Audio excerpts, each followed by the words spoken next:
신약성경 마태복음 13장 44절로부터 46절까지의 말씀입니다. 제가 가진 성경으로 신약성경 22면쯤에 위치해 있습니다. 제가 하나님의 말씀을 봉독해 올립니다. 천국은 마치 밭에 감추인 보화와 같으니 사람이 이를 발견한 후 숨겨두고 기뻐하며 돌아가서 자기의 소유를 다 팔아 그 밭을 사느니라. 또 천국은 마치 좋은 진주를 구하는 장사와 같으니 극히 값진 진주 하나를 발견함에 가서 자기의 소유를 다 팔아 그 진주를 사느니라. 아멘. 벌써 11월입니다. 날씨가 많이 추워졌죠? 시간이 왜 이렇게 빠른지. 천국은 지금 몇 월인지 아십니까? 천국은 마치 3월이라고 합니다. 할렐루야. 네. 오늘 함께 보신 마태복음 13장은 천국 비유가 모여있는 장입니다. 예수님께서 천국에 대해서 여러 가지로 비유를 하시는데 그 중에 두 가지 비유를 오늘 함께 봤습니다. 첫 번째 비유는 밭에 감추인 보화 비유입니다. 예수님께서는 천국이 마치 밭에 감추어져 있는 보화와 같다라고 하셨습니다. 그래서 이거를 발견한 사람이 전 재산을 다 바쳐서 그 밭을 사버린다라고 하십니다. 우리가 이 비유를 들으면 직관적으로 알게 됩니다. 아, 천국이라는 것이 너무나 가치 있구나. 천국은 너무나 값지고 귀해서 내 모든 것을 바쳐도 아깝지 않은 곳이구나 라고 알 수 있는 비유입니다. 그런데 가만히 생각해 보면 이 비유가 좀 이상한 부분도 있습니다. 주인 없는 보물을 자기가 가져가면 그거 괜찮은 걸까요? 이거 처벌되지 않습니까? 제가 법적 지식이 없어서 AI에게 물어봤습니다. 주인 없는 보물을 가져가면 어떻게 되니? 이거 처벌되지 않니? 라고 했더니 AI가 대답해 줬습니다. 네, 그것은 사기죄 또는 횡령죄에 해당합니다 라고 합니다. 왜냐하면은 사실은 이게 주인이 없는 거기 때문에 절도죄는 아니고 그 밭 주인에게 사기를 친 것이기 때문에 사기죄가 되거나 횡령죄가 된다 라고 합니다. 그래서 10년 이하의 징역이나 2천만 원 이하의 벌금 뭐 이렇게 얘기했는데, 물론 예수님의 시대는 지금과는 많이 다르죠. 그때는 실제로 보물을 땅에 숨겨두는 경우가 많았습니다. 왜냐하면 지금처럼 뭐 은행이나 뭐 이런 게 있는 게 아니기 때문에 귀중한 것은 묻어두는 겁니다. 왜 달란트 비유에서도 한 달란트 받은 사람이 그걸 땅에다 묻지 않습니까? 이게 특별한 행동이 아니라 그 당시에 다 그렇게 했습니다. 그런데 이걸 밭에 묻어뒀다가 그때는 뭐 사람들이 좀 일찍 죽기도 하고 전쟁에도 끌려가고 병두로 죽고 이런 일이 생기면 그 보물은 주인 없는 보물이 되는 거예요. 그래서 시간이 많이 지나고 밭에서 주인 없는 보물을 발견하는 경우가 종종 있었습니다. 그렇기 때문에 예수님이 이 비유를 하신 겁니다. 그럴 경우에 정말로 그 보물을 발견하게 되면 이 보물은 이제 제 겁니다 하면 되는 그런 시대적 상황이었습니다. 그러니까 이 비유를 조금 자세히 본다면 어떤 농부가, 아마 뭐 소작농이겠죠, 고용돼서 일하는 농부가 그 주인은 따로 있고 일을 하는데 이제 밭을 갈겠죠. 이렇게 쟁기나 뭐 이런 걸로 퍽퍽 이렇게 하다가 어느 순간 깡 하는 소리가 나서 확인했더니 번쩍번쩍 거리는 겁니다. 여러분 같으면 어떻게 하시겠습니까?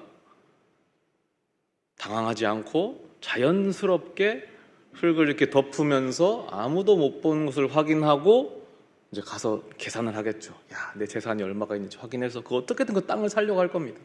집도 팔고 그다음 차도 팔고 뭐 다 팔고 가진 걸 다 팔아서 없으면 빌려서라도 그 땅을 살 겁니다. 왜냐하면은 그 땅을 샀을 때의 그 보물의 가치가 그 전 재산보다 훨씬 크기 때문이겠죠. 예수님이 이 비유를 통해서 말씀하시는 겁니다. 너네 천국의 가치를 아느냐? 그 천국의 가치가 지금 땅에 숨겨져 있어서 잘 모르겠지? 이거 사실은 너무 귀한 거야. 너네 전 인생 전 재산을 다 바쳐도 손해보는 장사가 아니야. 그러니까 헌신해. 이런 말씀을 하시는 것이죠. 사실 천국이란 뭐 그런 거지 않겠습니까? 너무 좋은 곳이죠. 천국이란 하나님이 다스리시는 곳이고 오류가 없으신 분, 완벽하신 분이 통치하시는 곳이니까 그 나라에는 정말로 그 백성들이 오류도 없고 슬픔도 없고 아픔도 없고 우리가 꿈꾸는 완벽한 세상이지 않겠습니까? 그러니까 그 나라에 머물고 그 나라를 발견하는 것이 참 가치 있는 일일 것입니다. 여러분 모두 천국을 사모하시죠? 다들 뭐 지옥을 사모하시는 분이시면 아멘이. 천국을 다 사모하시죠? 우리가 다 천국을 사모하는 사람들입니다. 그런데 문제는 우리의 모습이, 이 사모한 우리의 모습이 정말 이 농부와 같느냐라는 문제입니다. 천국이 가치 있는 것은 알겠는데 이 농부가 문제예요. 가진 모든 것을 팔아서 밭을 사는 이 농부의 모습이 과연 내 모습인가? 라는 문제가 생깁니다. 지난 주일이 추수감사주일이었는데요. 추수감사주일에는 특별히 추수감사주일 헌금이 있습니다. 그렇죠? 그래서 그 전주부터 이 주보에 이렇게 봉투가 끼어서 나오죠. 근데 혹시 그 봉투를 보시면서 벌써 마음의 부담을 느끼시거나 괴로움을 느끼시진 않으셨는지 모르겠습니다. 하나님, 참 제 직장 주시고 돈 벌게 해주신 것은 감사한데 이렇게 갑자기 이 말도 없이 추가 징수를 해 가시면 제가 곤란합니다 하면서 자연스럽게 아무도 모르게 털어서 봉투는 빼고, 물론 우리 다 기쁜 마음으로 헌신하신 줄로 압니다. 오늘 아름답게 특선도 해주셨는데 좀 놀랐습니다. 너무 많은 수가 오셔서. 특선 위에서 연습도 많이 하셨고 오늘도 연습 진짜 많이 하시더라고요. 아름다운 헌신입니다. 그런데 혹시 이 중에 이렇게까지 내가 왜 해야 하나, 가산 좀 주는 것도 아닌데 라고 하면서 이 억지 은혜를 짜내는 것에 투덜투덜 하신 분이 있으신지는 않으셨는지. 아무도 없군요. 감사합니다. 근데 이것은 인간의 본성이자 한계입니다. 우리가 하나님을 진실로 만나고 정말 큰 은혜를 받으면 다 버릴 수 있죠. 그런데 사실 그게 쉽지가 않습니다. 우리가 하나님께 바치는 물질과 정성과 시간과 노력들이 때로는 종종 혹은 그보다 더 많이, 더 자주 우리에게 짐이 될 때가 많습니다. 왜 그럴까? 혹시 내가 하나님을 잘 알지 못하는 것은 아닐까? 아니면 혹시 우리는 천국의 가치를 제대로 알지 못하는 것은 아닐까? 아니면 우리가 말로는 천국을 소망한다고 하지만 사실은 이 세상의 가치를 더 귀하게 여기는 것은 아닐까? 저도 마찬가지입니다. 저도 평신도였을 때가 있죠. 그리고 저도 처음 하나님을 만났을 때가 있습니다. 너무나 뜨거웠습니다. 하나님이 나를 만나주셨다는 사실에 큰 감격이 되고, 왜냐하면 또 저는 보통 사람들과는 다르게 세상을 여기저기 기웃거린 사람이라서 하나님이 나 같은 사람도 만나주시고 은혜를 주시는구나. 그래서 정말 뜨겁게 기도했습니다. 하나님, 제 모든 것을 바치겠습니다. 그 중에 한 번은 제가 까먹지 않으려고 이 각오를 SNS에 써놨습니다. 문제는 SNS가 아시죠? 주기적으로 이걸 다시 보여줍니다. 1년, 2년, 3년, 5년 지나면 계속 보여주거든요. 제가 그 글을 보면 정말 이 비유 속에 나오는 농부와 다를 바가 없습니다. 내 모든 것을 바치겠다. 하나님이 없이는 내 인생이 없다. 이런 각오들이 넘쳐나고, 구체적인 실천 중에 하나가 뭐가 있냐면 물질에 대한 것인데 11조에 대한 겁니다. 이 11조를 단순히 하겠다가 아니라, 하나님, 제가 11조를 매년 1%씩 인상하겠습니다. 그래서 그 다음 년에는 11%, 12%, 그래서 10년 20%, 내가 나중에 죽을 때쯤 되면 60%, 70%, 이거 전 재산, 물질이 제 것이 아닙니다 라는 고백이 있는 거예요. 제가 그 글을 다시 보는 순간에 바로 비공개로 전환했습니다. 자연스럽게 당황하지 않고 나만 보기 이렇게 바꿨죠. 물론 이 이야기는 제가 좀 재밌게 하려고 좀 과장한 면은 있지만 그래, 다 진실입니다. 이게 저 혼자만의 이야기는 아닐 겁니다. 우리 모두는 하나님을 처음 만났을 때에 뜨겁게 헌신하고자 했습니다. 주님 한 분만으로 만족하고 내 인생의 모든 것이 사라져도 주님만 있으면 된다라고 해서 다 바치고자 했었는데, 지금 여전히 그렇습니까? 지금 우리는 내 시간을 하나님께 다 바치고 있습니까? 아침에 가장 귀한 시간, 단잠 자는 시간, 그것을 하나님께 바쳐서 기도와 말씀으로 드리고 있습니까? 금요일 저녁이 얼마나 좋은 시간입니까? 그 시간을 하나님께 예배로, 찬양으로 드리고 있습니까? 또 물질, 아깝지 않게 헌금하고, 또 주위의 어려운 이웃들을 위해서 스스럼 없이 베풀고 그렇게 지내고 있습니까? 내 감정은 어떻습니까? 나에게 그렇게 못되게 하는 그 원수 같은 놈, 그 나쁜 놈, 그 놈을 위해서 내 감정을 희생해서 용서하고 용납하고 사랑하고 하고 있습니까? 예수님은 천국이 마치 밭에 감추인 보화와 같다 하셨습니다. 그래서 그 보화를 발견하면 모든 것을, 농부가 전 재산을 바쳐서 그 밭을 산다고 하셨습니다. 정말 그렇죠. 천국은 정말 보화와 같습니다. 그런데 문제는 우리가 그 농부와 같지가 않습니다. 우리의 헌신은 어느새 기쁨이 아니라 짐이 되어버렸습니다. 이 짐을 지고 가기가 어렵죠.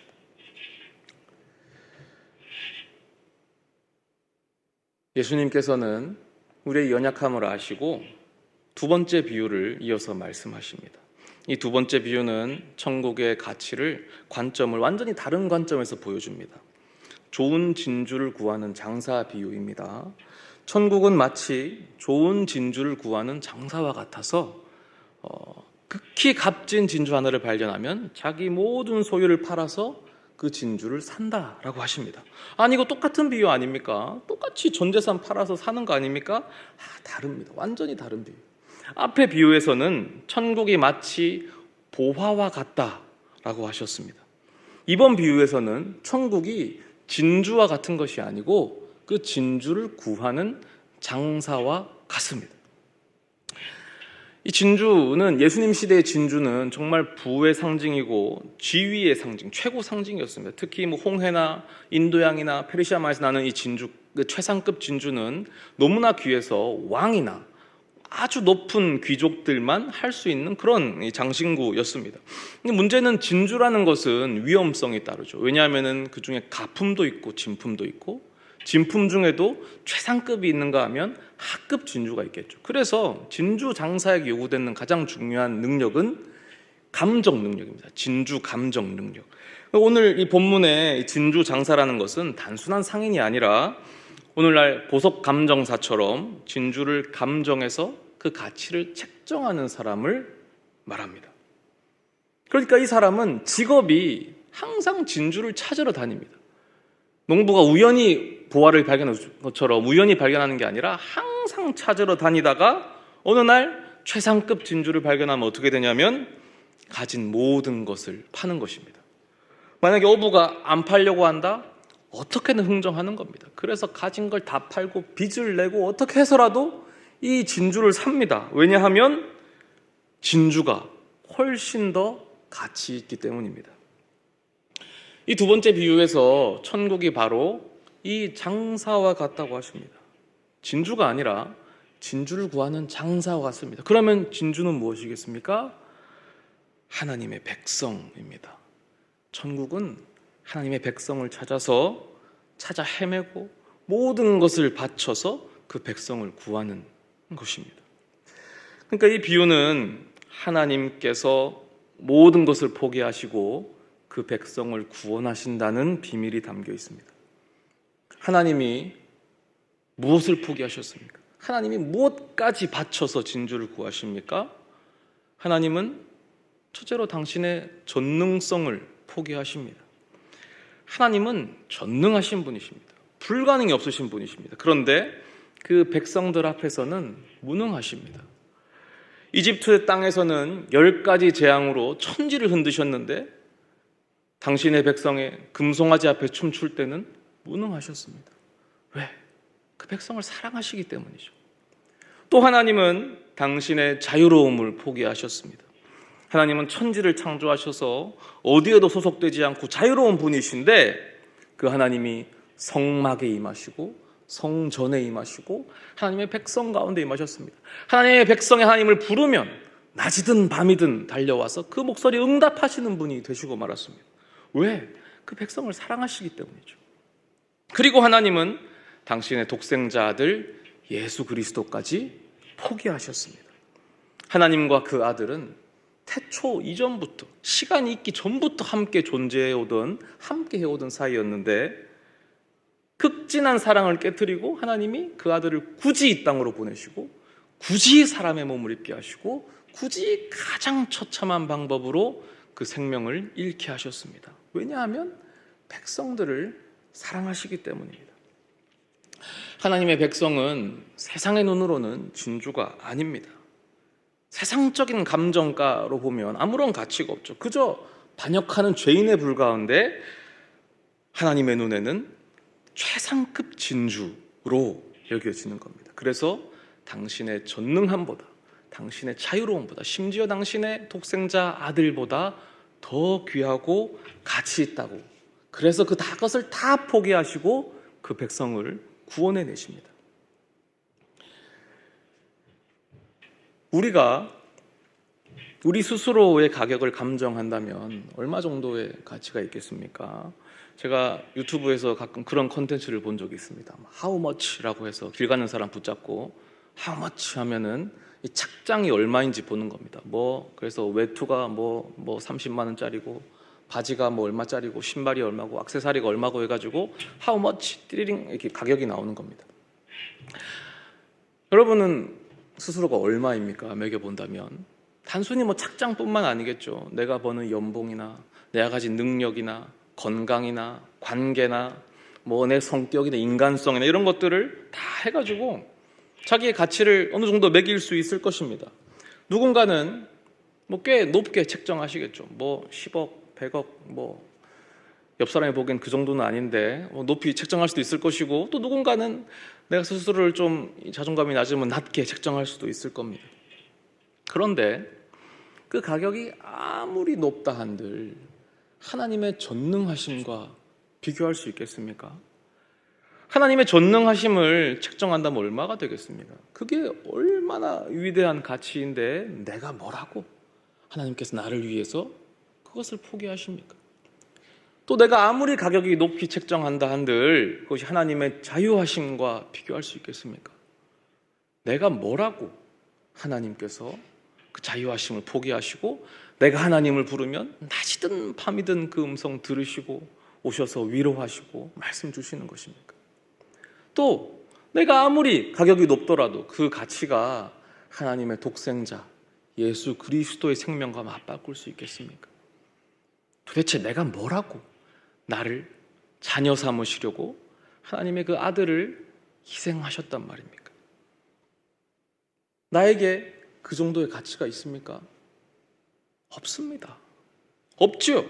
그런데 하나님은 있다라고 하시는 겁니다. 전문 감정사이신 그 하나님께서 우리 인생을 보시면서 이것은 최상급 진주다라고 벌써 감정을 끝내셨습니다. 그래서 가진 모든 것, 전능하심, 자유하심, 그리고 그 아들까지 다 바치셔서 우리를 구원하셨습니다. 근거가 뭘까? 이 감정 내리신 근거가 있습니까? 전혀 없죠. 세상적인 감정 기준으로는 엉터리입니다. 이것은 마치 길거리에 가판대에 파는 모조품 진주, 10,000원짜리 진주에다가 10억, 100억을 매긴 것과 같습니다. 그러나 이건 실수가 아니죠. 하나님께서는 세상의 기준이 아니라 사랑의 기준으로 우리를 보셨고, 그래서 이 진흙 속에 파묻혀 있던 우리의 본래가치, 하나님의 형상, 하나님의 아들, 하나님의 딸, 이것을 보셨습니다. 그래서 하나님께서 세상은 우리를 죄인이라 하더라도 하나님은 우리를 아들이라, 딸이라 감정하시는 것입니다. 제 첫째 아들이 초등학교 2학년입니다. 몇 주 전에 운동회를 했습니다. 옛날에는 운동회 하면 온 동네 잔치였잖아요. 요즘에는 그렇게까지는 안 하는 것 같더라고요. 그래도 이제 부모가 와서 자녀들 운동하는 거 보고 이제 응원하고 하지 않습니까? 근데 얘가 부모가 안 와도 된다라고 계속 하는 거예요. 제가 여러 번 확인했거든요. 계속 안 와도 된대요. 당일 아침까지도 확인했습니다. 정말로 내가 안 가도 되냐? 안 와도 된대. 그러면서 갑자기 하는 말이, 어차피 엄마 아빠가 와도 부담스러워서 안 오는 게 낫겠다라는 말을 지나가듯이 하는 거예요. 그래서 내가 왜 부담스럽냐라고 했더니 자기가 이제 달리기 계주 선수로 뽑혔는데 그 학교가 작으니까 지들끼리 달리기 실력을 알잖아요. 근데 자기가 원래 그게 뽑힐 실력이 아니고 후보 1번이었는데 상위 랭커가 장염에 걸리면서 자기가 이제 올라가게 됐다는 거예요. 그러니까 자기는 그 중에 꼴찌라는 거예요. 그 모습을 보여주기가 싫대요. 그래서 엄마 아빠가 오지 말았으면 한다라고 했습니다. 그래서 제가 아들한테 말했죠. 아들아, 엄마 아빠는 네가 달리기를 잘하고 못하고 아무런 상관이 없어. 그냥 네가 운동회를 즐겁게 즐기는 모습이 너무 기쁘고 좋아서 그걸 보고 싶어서 가려는 거야 라고 했더니 이 아이가 갑자기 뿌앵 하고 울더라고요. 너무 가슴이 아파서 이렇게 와라 이렇게 안아줬더니 품에 안겨서 막 울었습니다. 그리고 울더니 울음을 그치고 하는 말이 엄마 아빠가 왔으면 좋겠어 라고 하더라고요. 눈물이 나려고 하니 이게 하나님의 마음입니다. 그래서 가서 봤죠. 정말 아이가 부담감 없이 당당하게 계주를 하더라고요. 제가 볼 때는 계주 패배 1등 공신입니다. 심지어 바통까지 떨어뜨렸습니다. 그렇지만 이 아이는 아주 당당하게 하더라고요. 저도 마음이 흐뭇했습니다. 그래, 뭐든 한몫했으면 됐다. 우리가 세상적으로 스스로 가치를 매길 수는 있죠. 그러나 그 가치는 하나님 앞에서는 무의미합니다. 하나님은 우리의 조건과 상관없이, 우리의 외모와 상관없이, 착장과 상관없이, 연봉과 상관없이, 능력과 상관없이, 인격과 상관없이, 아무런 조건 없이 우리를 최상급 진주로 감정하십니다. 그래서 우리의 부족함에도 불구하고 우리를 보면 주체하지 못하십니다. 그래서 모든 것을 다 쏟아부어서 우리를 구원하십니다. 그러면 한번 생각해 봅시다. 우리 첫 번째 비유로 돌아가면 밭에 감추인 보화라는 게 이게 무엇일까요? 물론 이게 하나님 나라겠지만 구체적으로는 이렇게 표현할 수 있습니다. 하나님이 나를 최상급 진주로 여기신다. 이 사실이 바로 우리가 발견하게 될 보물인 것입니다. 이 보물을 발견한 사람은 기쁨으로 주님께 헌신하게 됩니다. 하나님이 나에게 헌신하는구나를 깨달으면 내 모든 것을 드릴 수밖에 없습니다. 내가 하나님의 전부이구나를 깨닫게 되면 하나님이 나의 전부가 되는 것이죠. 신앙생활을 하시다 보면 때로 지칠 때가 있습니다. 내가 해오던 헌신이 갑자기 수고와 짐으로 다가오고 은혜에 대한 기대감보다는 실망감과 무력감만 생길 때가 있죠. 기쁨으로 했던 봉사인데 어느 순간 노동이 되어 있고 이거 언제 끝나나 괴로움이 될 때가 있습니다. 아까 말씀드린 것처럼 헌금 봉투가 부담스럽고 이 섬기는 특순 이런 것들이 너무 하기 싫고 교회 모임과 봉사와 이런 것도 없으면 좋겠다. 특히 오후 예배 이 시간까지 섬기시는 분들 많이 있는데 이게 얼마나 힘듭니까? 이 늦은 시간까지. 그러나 오늘 우리가 발견하는 진리는 무엇입니까? 내가 이만큼 헌신해야 된다가 아닙니다. 힘들면 힘들수록 더 짜내서 더 힘을 내야 한다가 아니고 내가 헌신하기도 전에 하나님께서 나에게 헌신하셨다라는 사실입니다. 하나님이 나를 위해 전부를 주시고 아들까지 주셨다라는 사실. 우리가 이 보물을 진정으로 발견하게 되면 우리의 헌신이 더 이상 짐이 되지 않습니다. 나를 위해 전부를 바치신 하나님께 드리는 기쁨의 응답이 되고 감격의 찬양이 되는 것입니다. 오늘 이 설교 듣고 가시면 또 분명히 예화만 기억나시겠죠. 목사님이 썰렁한 농담 하더라. 목사님 애가 달리기를 못 한다더라. 제발 그런 얘기는 하지 말아 주시고 모든 건 다 잊어버리셔도 됩니다. 그러나 이거 하나는 꼭 기억하시고 가시면 좋겠습니다. 하나님께서 나를 최상급 진주로 여기시는구나. 내가 부족해도 연약해도 하나님이 나를 너무나 사랑하시고 원하시는구나. 하나님에게는 내가 전부구나. 이 보물을 발견하시고 누리시는 우리 우리 모두가 되기를 진심으로 바라고 축복합니다. 기도하겠습니다. 아버지 하나님, 주님 감사합니다. 주님, 우리 말씀을 놓고 하나님께 잠시 기도하는 시간 갖겠습니다. 아버지 하나님 감사합니다. 주님.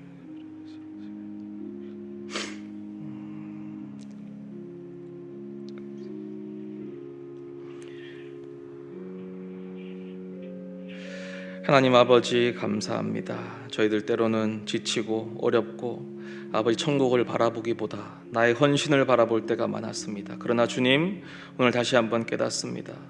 저희의 부족함에도 불구하고 하나님이 우리를 얼마나 사랑하시는지, 우리를 향해서 얼마나 큰 기쁨으로 바라보시는지 깨닫게 됩니다. 아버지 하나님, 이 보물을 발견하게 하시고 이 보물을 발견할 기쁨으로 우리 모든 것을 주님께 드릴 수 있는 저희들 되도록 도와주시옵소서. 예수님 이름으로 기도합니다. 아멘.